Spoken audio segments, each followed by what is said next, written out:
সরকার হয়তো কোনো একভাবে বা সরকারি যেহেতু মানে বাংলাদেশ সংবাদ সংস্থা এখনো রাষ্ট্রীয় সংবাদ সংস্থা, হয়তো সরকার চেষ্টা করতেছে বলার যে সব প্রশ্ন করা যায় না। আমি কিন্তু বাংলাদেশ সরকারের কাছ থেকে এমন কোনো কিছু এখন পর্যন্ত দেখি। সমস্যা যেটা না না, হচ্ছে, তাসনিম আমি একটু ক্লিয়ার করি, এটা আসলে সরকার মানে সরকারের ভাষ্য না। আমি মাহবুব ভাই ব্যক্তিগত আপনি অনেক আমি খুব না, দুঃখিত, জি আপনি না না জি, তাসনিম শেষ বাসসের করুক। প্রধান সম্পাদক, জি আপনি বাসসের প্রধান সম্পাদক হিসাবে আপনি আরো দুইজন সাংবাদিকের সাথে বসে আপনি বলতেছেন যে প্রশ্ন করা যাবে না, এটা খুব দুঃখজনক। আমি আই রেজিস্টার মাই প্রোটেস্ট। না না, এটা এখন আমি কথাটা শেষ করি, আচ্ছা, আমি তাসনিম কথাটা শেষ আমি করি। আপনি এটার নিজে প্রতিবাদটা আপনার জানিয়ে রাখি, এটা কিন্তু খুবই সরলীকরণ এবং আমি মোটেও এটা না, আমরা বলিনি। আমরা আমরা এবং আমরা আপনি আমরা এটার এটার আমি শক্ত প্রতিবাদ জানিয়ে রাখলাম। না, ঠিক আছে, জনাব মোর্শেদের প্রতিবাদ, জনাব মোর্শেদের প্রতিবাদ এখানে থাকলো। তাসনিম আপনি একটু ডিসটর্ট করছেন, জি। যেটা না না না না, অনুচিত। আপনি এবং আপনি প্রশ্ন করেছেন যে প্রশ্ন না করার না, অধিকার আমি নেই। আমি যেটা বলেছি অধিকার সেটা আপনি দিতে বুঝতেই পারবেন। পারেননি তাসনিম। না, না, আপনি না। সরি, আপনি আমার অবস্থানটা, আমার প্রশ্নটা, আমার উত্তরটা আপনি বুঝতে ঠিক আছে, পারেননি। আচ্ছা ঠিক আছে, বাবুকে আমরা বাবু আমরা আবার আপনাকে শুনবো। বাবু একটা সেকেন্ড, বাবু আমরা আবার শুনবো আপনাকে। অন্যায়। জি জি, অবশ্যই করেছেন অবশ্যই। অন্যায় তো আপনি করছেন। জি তাসনিম আপনি শেষ করেন, তাসনিম শেষ করেন আপনি। প্লিজ। আপনি অন্যায়টা তো আপনি নিজে করছেন।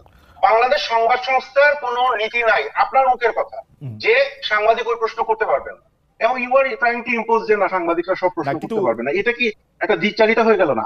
এনিওয়ে, জি খালেদ যে আমি এটা জি, তাসনিম আমি একটু বলি, বাবু ভাই বাবু বসে, আমার মনে হয় আপনি আপনার কথা বলেন, আমি জি আমারটা না না বলবো। আপনি না না, ঠিক আমাকে আছে, কন্টেস্ট করলে আমার মনে হয় যে মাহবুব মোর্শেদ আমি একটা কথা বলি, মাহবুব মোর্শেদ আমি একটা কথা বলি। আমি একটা কথা বলি, আমার কথা তো তিনি বুঝতেই পারছেন না, আমাকে তিনি কেন কন্টেস্ট করছেন? আচ্ছা, আপনি ঠিক আছে। উপস্থাপক, আচ্ছা, ঠিক আপনি আছে। তার প্রশ্নটা তার ঠিক কাছে আছে, করেন, আমি ওকে। তার কাছে কিন্তু জবাব কিন্তু দেব না। কিন্তু কিন্তু কিন্তু আমার কাছে মনে হয় যে মাহবুব না, মোর্শেদ তিনি আমার কথা আপনি বিকৃত কেন করে জবাব দিবেন না? এই যে তিনি বাংলাদেশ একজন সাংবাদিক সংবাদ হিসেবে সংস্থা, সরকার এগুলো টানছেন কি- কেন উনি?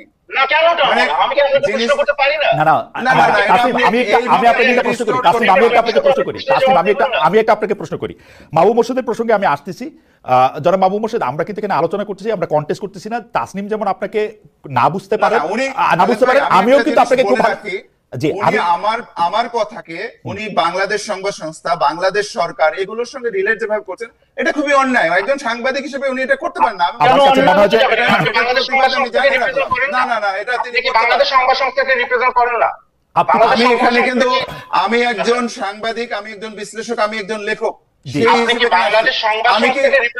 না এইবার আমার মনে হয় এরকম করলে আলোচনাটা আসলে আগাবে না। তাসনিম আমি একটু বলি, তাসনিম আমি একটু বলি,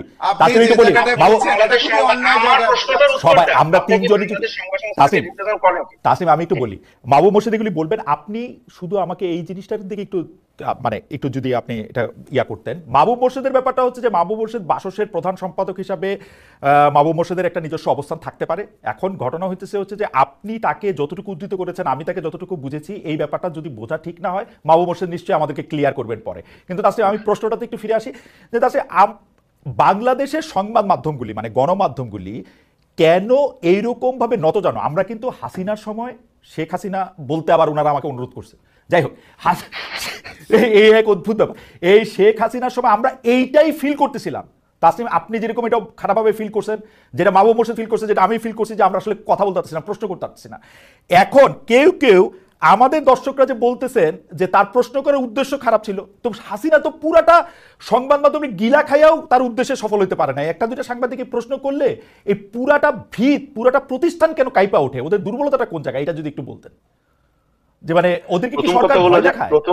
না না, প্রথম কথা হলো যে আমি মনে করি না যে বর্তমান সরকার থেকে এই ধরনের কোনো পদক্ষেপ নেওয়া হয় যে সাংবাদিকদেরকে ভয় দেখানো হবে। এটা সরকারের নীতি বলে আমার কাছে মনে হয় না। এবং আমি যে প্রথমে শুরুই করছি যে আমার নিজের প্রতিষ্ঠানে আমি কোনো ধরনের হুমকি, ভয়ভীতি, চাপ কোনো কিছু আমাকে ফেস করতে হয় নাই, আমার রিপোর্টারদেরকে ফেস করতে হয়। কিন্তু বর্তমানে আমি যেটা দেখতেছি, এবং even if you go back to the press conference you are talking about, যে মানুষটাকে প্রশ্ন করা হলো, হ্যাঁ, যে মানুষটাকে প্রশ্ন করা হলো মানে ফারুকী সাহেবকে প্রশ্ন করা হলো। ইনফ্যাক্ট আমি যখন ঢাকায় ছিলাম, ফারুকী সাহেব নিজে আমাকে এবং আমার টিমকে গণভবন ঘুরিয়ে দেখিয়েছেন, এবং তার সাথে সাংবাদিকদের কি ধরনের সুসম্পর্ক এটা মোটামুটি মানে জানা কথা, রাইট? এবং তিনি কিন্তু অফেন্ডেডও হন নাই, তিনি কিন্তু বলেনও নাই যে আমাকে এই প্রশ্নটা করা যাবে, রাইট? জিনিসটা কি হয়েছে? জিনিসটা হয়েছে যে এখানে সরকারের বাইরে একটা মব ফর্ম করতেছে, এবং সেই মব বলতেছে যে এই 3 সাংবাদিক এরা দালাল টালাল এগুলা প্রশ্ন করতে পারবে না বা whatever, they come up with their own theories. এবং তারপরে সেটার প্রেক্ষিতে ওই সংবাদ সংস্থা যেটা আছে সেটা তাদের চাকরি নষ্ট করে ফেলতেছে। এখন আমরা যখন সংবাদ মাধ্যমের বা সাংবাদিকতার স্বাধীনতার কথা বলি, এটা কিন্তু আমাদেরকে মনে রাখতে হবে যে আমরা শুধুমাত্র এটা সরকারের এগেনস্টে এই রাইটটা দাবি করি না, আমরা প্রতিষ্ঠানের এগেনস্টে এই রাইটটা দাবি করি। মানে নেত্র নিউজের একজন সাংবাদিকের সাংবাদিকতা করার অধিকার সর্বপ্রথম আপহোল্ড করতে হবে নেত্র নিউজকে। এরপরে আমি সুইডিশ সরকারের কাছে যাই বা এরপরে আমি বাংলাদেশ সরকারের কাছে যাই, সরকারের কাছে আমি যাব পরে, আগে আমি আমার নিজের প্রতিষ্ঠানের যে নীতিটা আছে সেটা আমাকে আগে ঠিক করতে হবে। তো এখানে আপনি যদি দেখেন যে যাদেরকে চাকরিচ্যুত করা হয়েছে তাদের যে টার্মিনেশন লেটার গুলো এসেছে, একটা ইন্টারেস্টিং জিনিস খেয়াল করে দেখবেন, কোথাও কিন্তু বলা হয় নাই যে নীতিমালার অমুক ধারাটা আপনি ভঙ্গ করেছেন। দেখেছেন এটা? মানে নাই কিনা।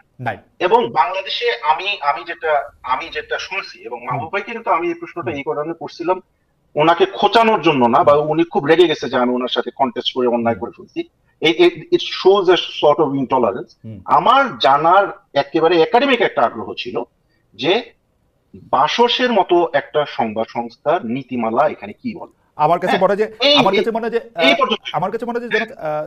জনাব খলিল, আমরা আসলে বিবিসি প্রডিউসার্স গাইডলাইন বলে একটা জিনিস আমরা দেখি, এপির এরকম একটা নোটবুক আছে। আমি যতদূর জানি যে